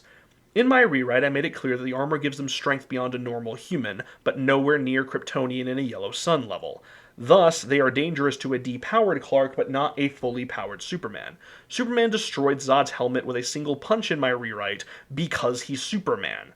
He thought he could overwhelm Zod and beat him, much like in this movie. But that backfired immediately because of Zod's military training. Their fight ended in my rewrite because Zod got what he needed and decided to let Superman watch Earth be conquered. This fight is ended by the nature of the armor and the radiation being inconsistent, and inconsistency is a plot hole. The only possible defense is that it's the atmosphere that gives those particular powers, not the radiation, but that's still staggeringly convenient and not explained at all. Jor-El implied that it was Earth's lighter gravity that allowed flight, so why couldn't Zod fly until the final battle? He also said that the atmosphere being rich is what made Clark more physically healthy, so shouldn't it be the other way around? Shouldn't the armor keep Zod and his minions normal in terms of strength but allow them their super senses? Where does the radiation end and the atmosphere begin? If it's not a plot hole, it's contrived. Both are bad. This is a cool fight otherwise, and we get Colonel Hardy having some character growth when Superman saves his life. Zod learns from Jax-Ur that Clark is the Codex, and I've already said my piece on that whole chestnut. They then put the World Engine and the Black Zero into position, and Zod goes to Clark's scout ship, the location of which he learned from scanning Clark's mind. Off screen. It's perfectly fine. He has a final confrontation with Jor-El before overriding the program. Clark, Lois, Hamilton, Hardy, and Swanwick come up with a plan to use Clark's baby ship as an incendiary device, basically detonating and clashing with the other Phantom Drive and sending the Kryptonians back to the Phantom Zone. Meanwhile, Superman deals with the World Engine. I have to point out a flaw in Zod's plan. Okay, he wants to restore Krypton. Cool. Why not let the newborn Kryptonians keep their godlike powers? Superman, when near the World Engine, feels his strength draining. The terraforming would change the atmosphere to the point that it would effectively nullify most, if not all, of the sun's radiation, which feels counterintuitive. Kryptonians can live on Earth no problem. You don't need to terraform it in order to survive, so why not just conquer it? Why not just capture Superman, use him to revitalize the Genesis Chamber, and take over Earth? You could even still wipe out the humans if you wanted. You have the power to do that. Superman is, so far as you know, literally the only thing standing in your way. The humans can't hurt you. You don't know about Wonder Woman, The Flash, Aquaman, Kryptonite, or anything else that can possibly stop you. It's kind of a dumb plan, which if the movie addressed that, I'd not mind. But it doesn't. Show that Zod is just so fanatically devoted to the idea of a new Krypton that he willingly surrenders his powers. I like that as a concept, but I'd like it in the movie if Feora or Jax-Ur or someone said, "Hey General, why not keep these powers and conquer Earth as is?" And then Zod says, "I would surrender all the power in the universe to see Krypton born anew," or something like that. Superman could even be the one to ask him, and the answer could be the same. This would be awesome character writing. But as it stands, I have to do the writer's job for them. Again. There is only one line that suggests it could be something like this, a line that I almost like. Zod suggests that it would take years of pain to adapt to Earth's environment when debating with Jor-El, but this is a nonsensical and weak argument, because Zod doesn't suffer after the initial breakage of his helmet. He makes a whole point of how easily he can hone his senses the next time he fights Superman. So he's just contradicting himself here. Plus, Kryptonians born on Earth wouldn't struggle to adapt. They'd be used to it. It's just Zod and his followers, and they're all as well trained as he, with the exception of Jax-Ur. Besides, this line isn't used to justify surrendering his powers, but to justify genocide. It just... I want to like this, but there's too much contradiction. He rants about living to protect Krypton to Clark later, but he has the Genesis Chamber. He has the technology. Capture Superman again and he has the Codex. Is Krypton the atmosphere or is it the culture? The people. Again, I get him wanting to wipe out humanity, but he has the chance to make an even stronger Krypton. To make a race of Kryptonians that are basically unstoppable. I can see the vision here. Someone so fanatically devoted to the way things were that he'll sacrifice anything to bring that back. But that's not how Zod was characterized earlier. He was actively opposed to the way things were. It was the one thing he and Jor-El agreed on. He believed that Krypton had stagnated. He wanted to claim power, political power, in order to make Krypton greater. So when presented with physical power, shouldn't he want to cultivate that? It's like the movie wants Zod to be a power-hungry conqueror in one scene, and fanatically devoted to the system that he thinks kept him down in the next. You can't have both. Either he's a radical revolutionary or he's a staunch traditionalist. Not one in one scene and the other in the next. Again, though, I can see a fix. Maybe Zod was a radical, and then Krypton exploded. He has now gone full restore the old ways and cut out anything new out of trauma. But that is not supported by the film. He told Clark that he still agreed with Jor-El that the old ways were wrong, he just disagreed with how to deal with them. Contradiction. A character contradiction, but a contradiction nonetheless. Plot hole. This is like if Megatron overthrew the Functionists and then imposed Functionism all over again. No. Megatron's a tyrant, but he's a strength above all tyrant, not a you were made for one purpose tyrant. An only the strong survive, not you must conform. Both bad, but different kinds of bad. Where did I leave off? Oh yeah, the chaotic final act. Clark goes to deal with the World Engine. Lois, Hardy, and Hamilton go to deal with the Black Zero. Zod flies to Metropolis with a scout ship. I'll tackle these one by one. Superman is able to destroy the World Engine, pushing through the weakness and breaking the bond between the Black Zero and the engine. Faora attempts to stop Hardy and the others. Zod arrives and attempts to stop the jet as well, but Superman intercepts and destroys the scout ship, sending Zod crashing to the ground, conveniently out of reach for what comes next. Hardy faces Faora, and Lois conveniently falls out of the plane when the two craft collide, and everyone on both is either killed or sucked into the Phantom Zone. This creates a temporary black hole that, for some reason, sucks up literally everything beneath it, except the falling Lois. Huh? It even starts to suck in Superman when he goes to rescue her. But she just keeps falling until he grabs her? What? Defenders of the scene say that, whoa, it's just Kryptonian things that are sucked in, or things irradiated by Kryptonian tech or atmosphere. But, cars, concrete, chunks of building, all getting sucked in. It's not just the two ships in the plane. Plus, Lois has been on or near 3 Kryptonian crafts at this point. She's been exposed to Kryptonian tech and atmosphere/radiation. If anyone on Earth should be irradiated by Kryptonian stuff, it's her. She was mere feet away from the pod when it activated. She was literally in the radius of the pod's energy burst just before falling out of the plane, for crying out loud. This isn't a good explanation. This is people defending the indefensible again. Seriously, there are whole forums and videos dedicated to defending this movie, but if you actually watch it, their defenses make zero sense and are based entirely upon either headcanon or word of God. No, Zod never saw the Woodburn interview. No, it wasn't just Kryptonian stuff that was sucked in. Stop defending the indefensible. Stop acting like people who were critical of the movie just weren't paying attention. You like the movie. Cool. Doesn't mean it doesn't have its problems. Look, Spider-Man 2, a movie I quite like, has some major contrivances in it. For example, Doc Ock throwing Peter into a brick wall hard enough to break it. Otto didn't know Peter was Spider-Man. In fact, he wanted Peter to find Spider-Man. So why throw him hard enough to kill a man? You're spoiling your entire plan. Harry won't give you the tritium if you don't bring him Spider-Man. You don't know where it is. Sure, Spidey might swing by anyway, but you don't know that. He's been missing for weeks at this point. Don't kill your only lead, Octavius. The only defense I've seen of this scene is Otto's crazy, but the crazy isn't a sufficient defense. When you're crazy, you do things that make sense to you, you're not just randomly doing things. Your logic is broken, not non-existent. This is a contrivance in a movie that is otherwise mostly pretty good. I might analyze Spider-Man 2 one of these days, see how it holds up under scrutiny. I love that movie, but I'm not going to defend when it's written poorly. How many times have I mentioned how much I love The Phantom Menace? But I'm not going to defend that movie when it's bad. The tone is all over the place. The pacing sucks. There are lines of dialogue that needed major editing. The plot is actually pretty solid. The narrative makes sense. It's just put together in a lackluster manner. After the ship vanishes and the singularity closes, Clark and Lois kiss. This wasn't earned. That's all I have to say. Zod, who was a matter of feet away from the singularity, emerges from the wreckage, doffs his armor, and attacks Superman. The two level parts of the city that were intact in their battle, eventually leading to the infamous neck-snapping scene. My issues with this are all character-based, so I'll move on. We cut to some time later. Superman destroys a UAV and tells Swanwick to stop following him. He also tells Swanwick he's from Kansas, for some reason.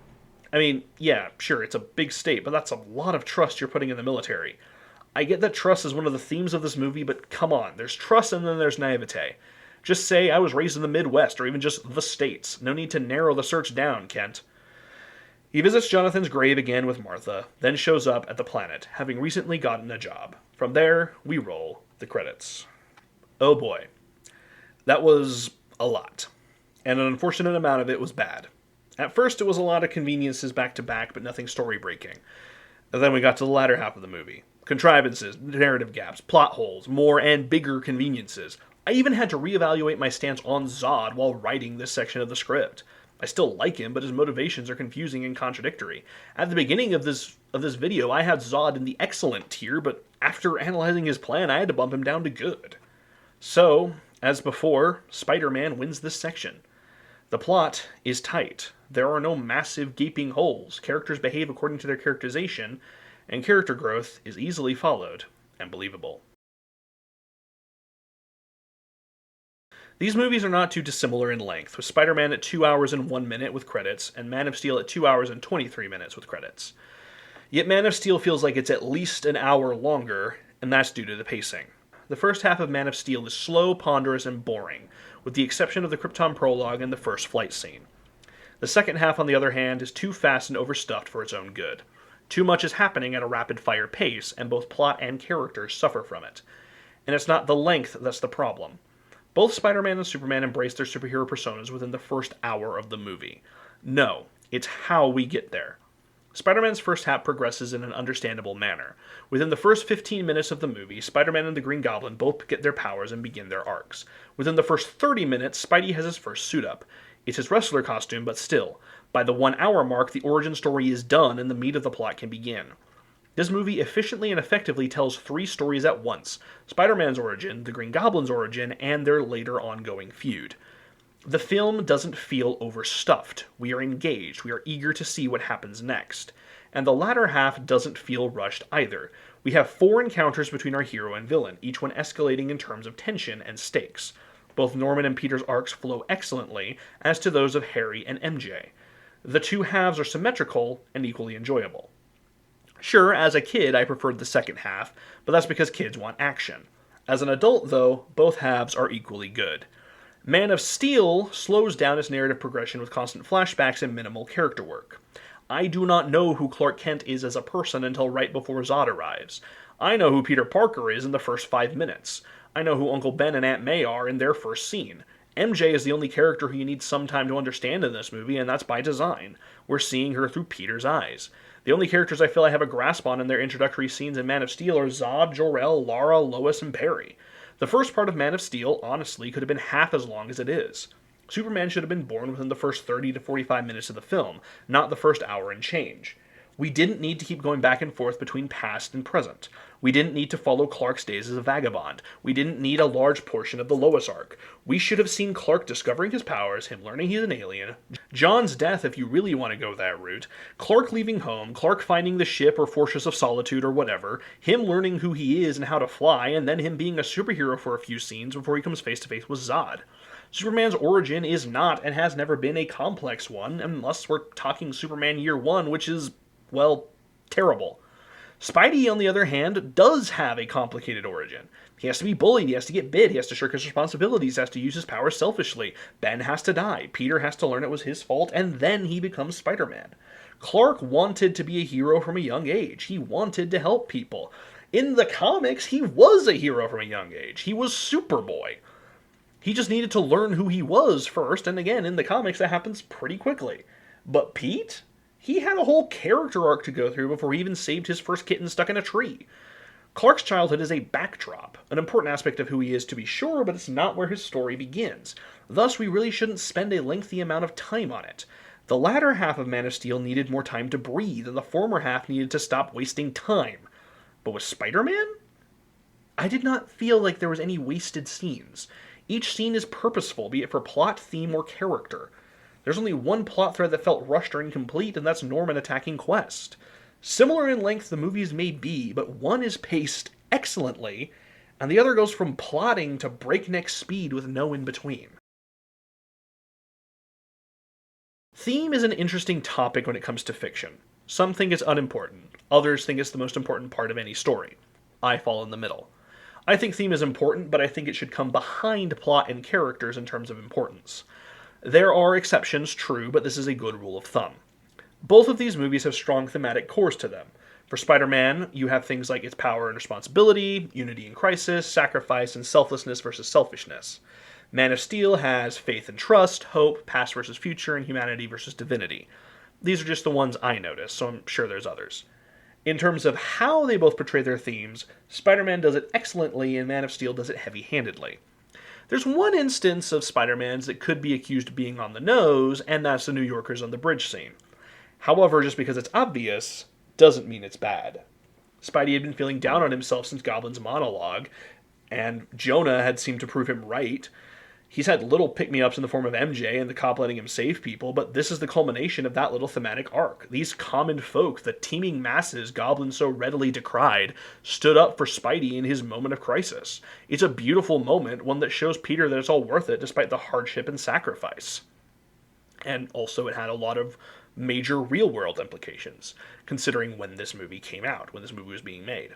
A similar moment in Man of Steel is the aforementioned random priest scene, a discussion on faith in a church, around a character that the movie has gone out of its way to portray as a Jesus allegory.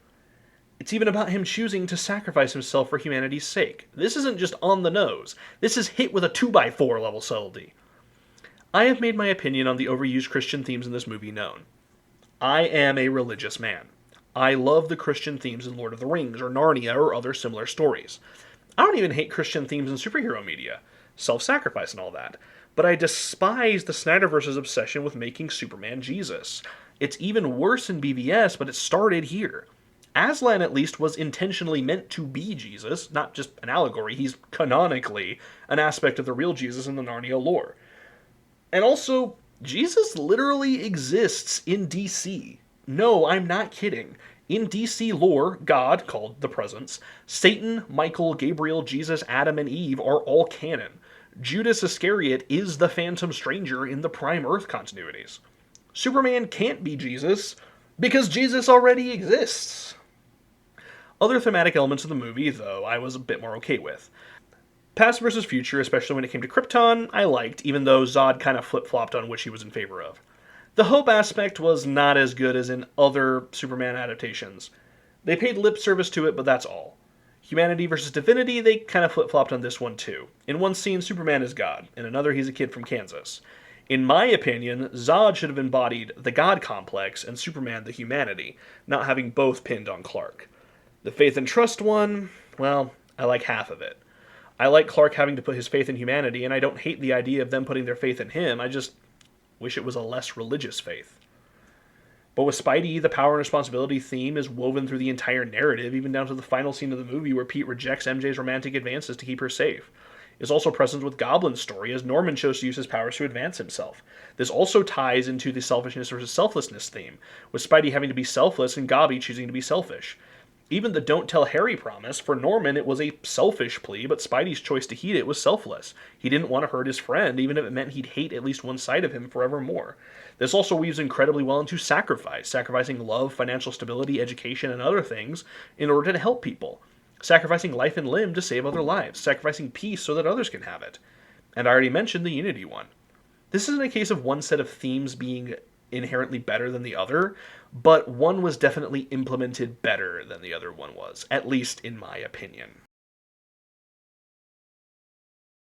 The tones of these movies are kind of shocking in their disparity.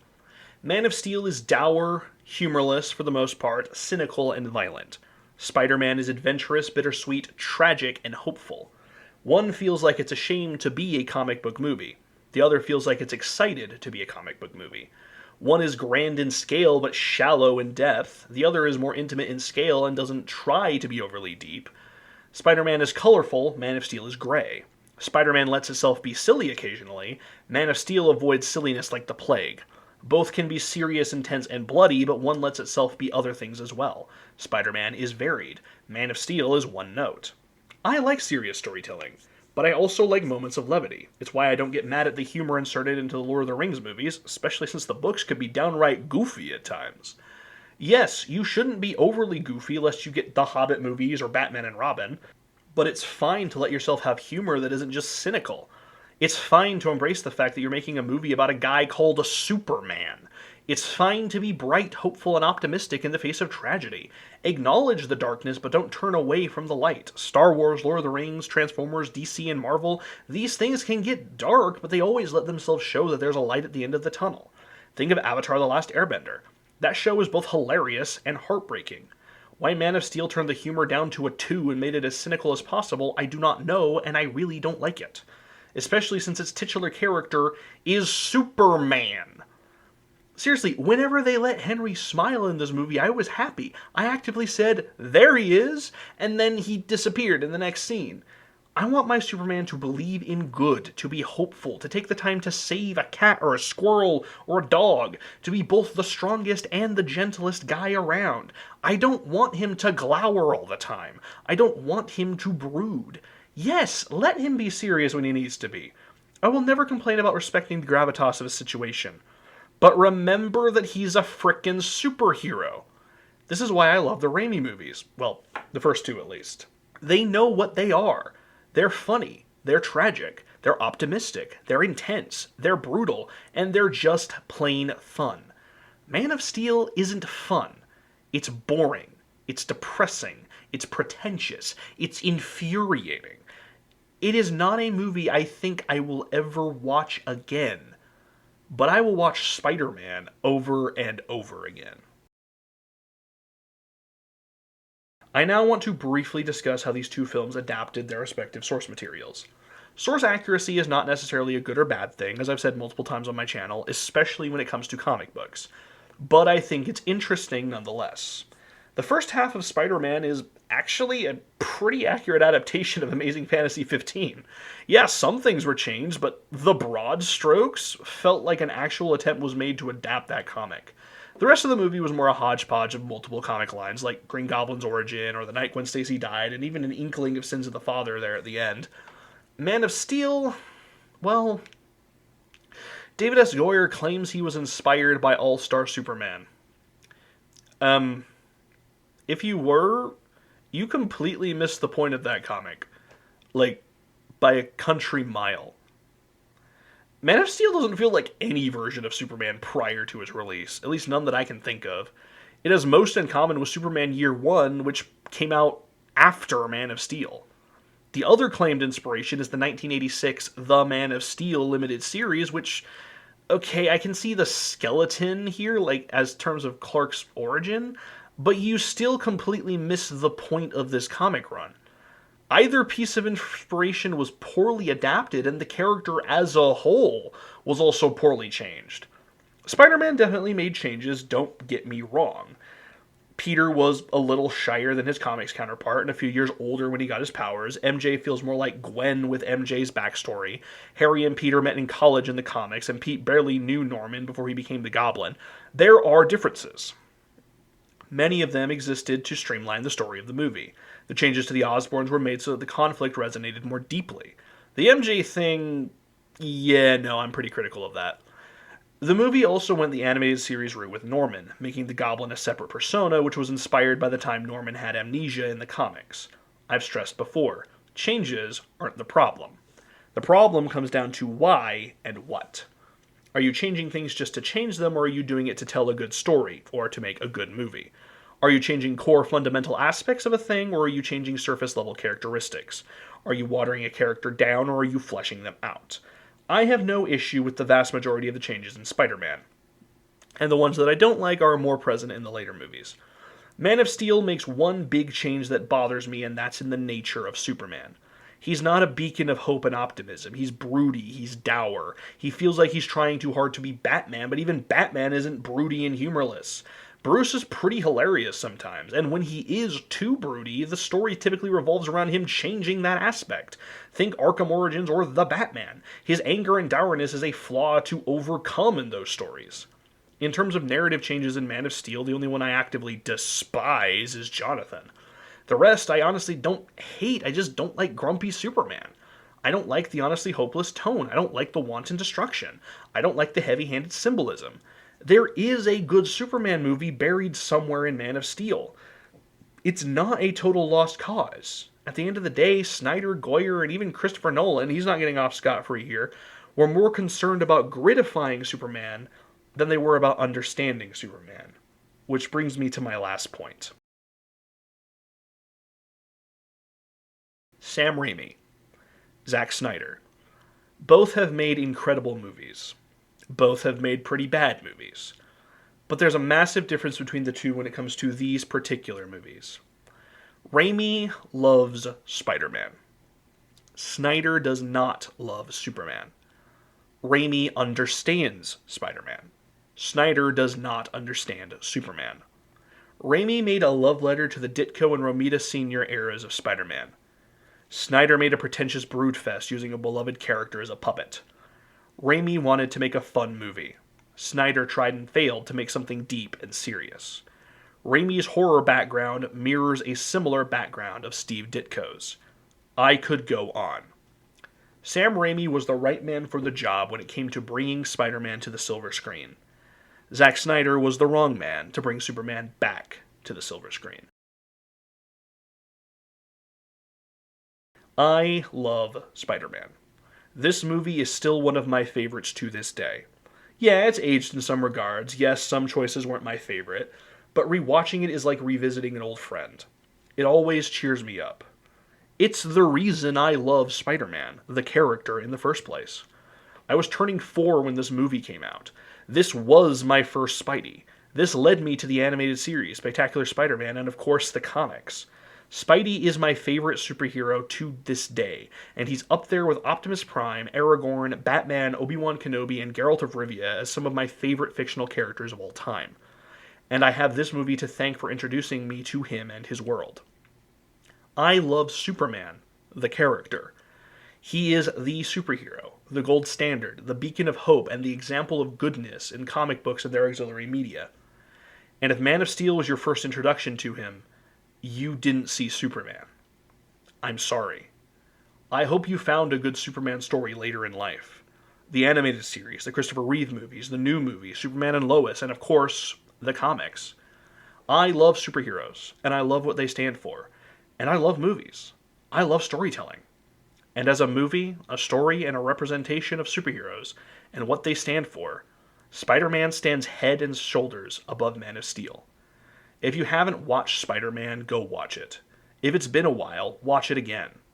I love that for at least part of this video, I got to talk about something I love, and I'm glad that it still holds up, even to an adult audience.